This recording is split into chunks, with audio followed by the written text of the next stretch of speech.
Hi, it's Marmer from Signature Electric. So we're at the 2025 EV and Charging Expo. I'm here with my friend Nino Cara from Autonomy. And so now this is year 3 for us. It is. And it's been sort of a thing that we do to walk the aisles and either talk about what we see or what have you. So we finally agreed on an actual time. And I said, well, why don't we just start here? We'll walk down the aisle and just talk about EVs and what's happening. That sounds right for you? It sounds perfect, Mark, and it's a great tradition that you've established in these talks. And I think it gives us a chance to look back over the year and look back on what's happening at this event as it reflects the market and the changes we're seeing. Yeah, so that's a perfect. Let's get moving. We'll capture some of what's going on here. The last year or so, or not even a whole year, there's been a lot of change. I feel it myself. It's so many political changes. These things really affect what goes on in the EV market and the electricity market in general. And I think we're starting to figure out how to handle what happens from the US. We're starting to get a feel for it, but I do think it's impacted. Would you agree? Very much so. I think there's been a lot of headwinds that the industry has been up against over the last 18 months even. I mean, obviously more recently we've had the tariff situation.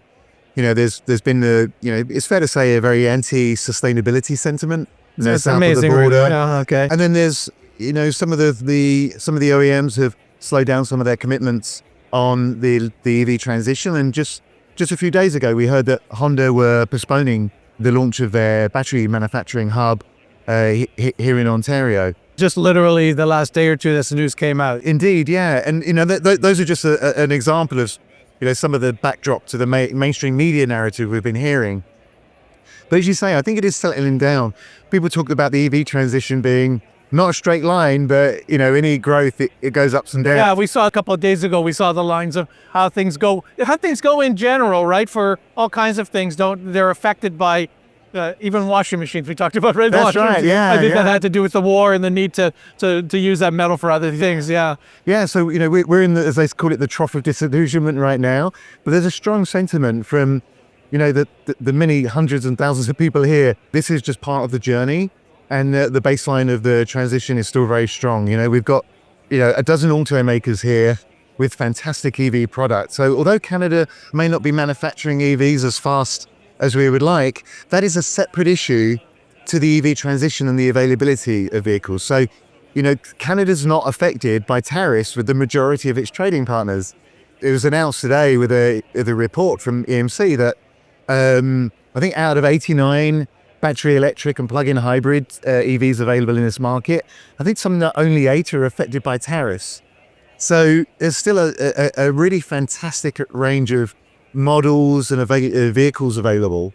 I think that what happens with passenger vehicles, we happen to be passing Toyota right here. Yeah, with their brand new BZ for 2026, increased range, getting a lot of really great reviews. So I think passenger vehicles have a different path. And I really have to tell you something. I thought the fleets were going to be fantastic for us.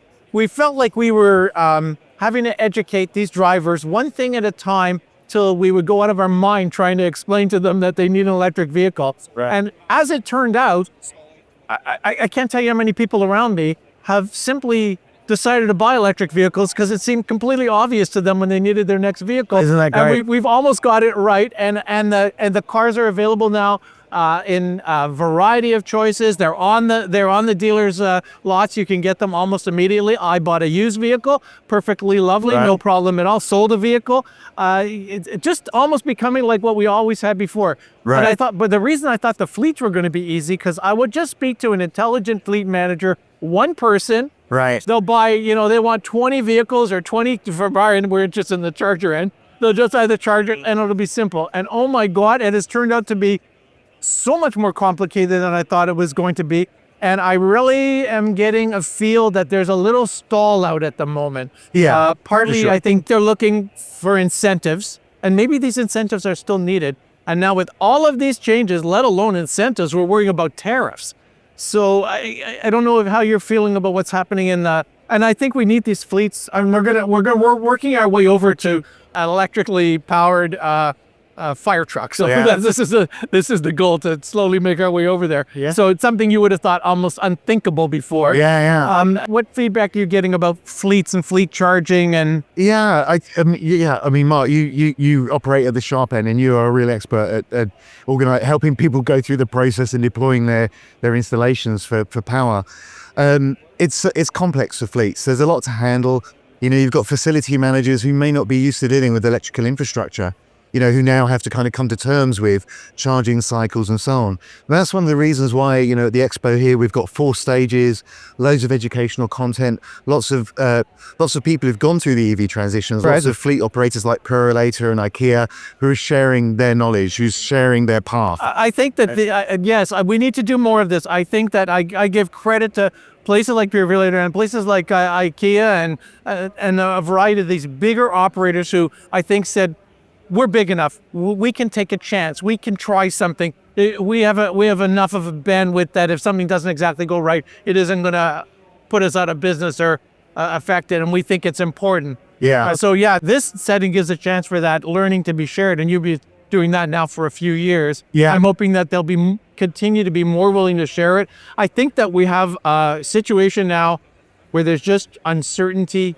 Period. Yeah. And when people are uncertain about how busy their business will be next year or whatever, I think buying new vehicles, period, but taking a chance on electric vehicles and stuff this is causing this general uncertainty. Yeah, I absolutely recognize that. And as you say, that is kind of industry and sector wide. I think specifically, so you mentioned we have a new federal government here.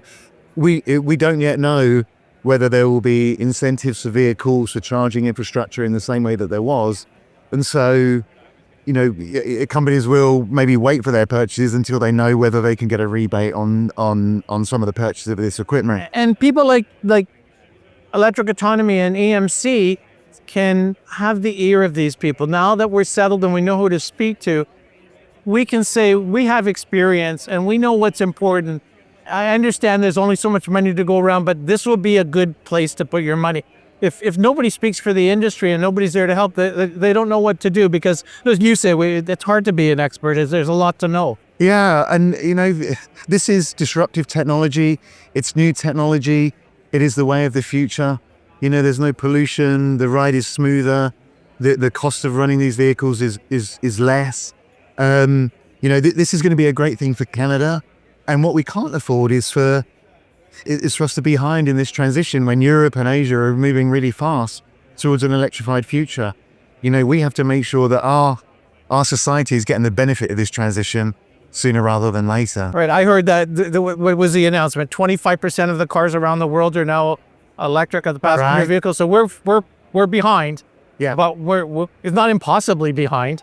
Indeed. But listen, people need jobs to buy cars, and they need to feel certain about their tomorrow in general. Yeah. So we made our way over to the fire truck. Do you know about this truck? Do you know anything about it? Well, I know that it's a pumper and that it's electrically powered, and it looks pretty wicked. And so I'm just very proud to see this operating in our street. If this is our 3rd year doing this. This wasn't even, you couldn't imagine this 3 years ago, even to have it here. So think about an emergency vehicle being able to do that. So many good use cases. And I know that we didn't get a lot of time to touch on all the vendors here. Some very interesting people. They've survived. They're here. They're looking to help with the industry. You're giving them a chance for education. You're giving them a chance to talk and network with each other. You're a place for the public and customers to come. Nino, thank you so much for that. Thank you, Mark. Again, walking the aisles with us. Tell us how we can get in touch with you. Yeah, thank you. So electricautonomy.ca. You'll find our news website there. You can register for our weekly newsletter where you can get the real inside track on what's happening with the EV transition here.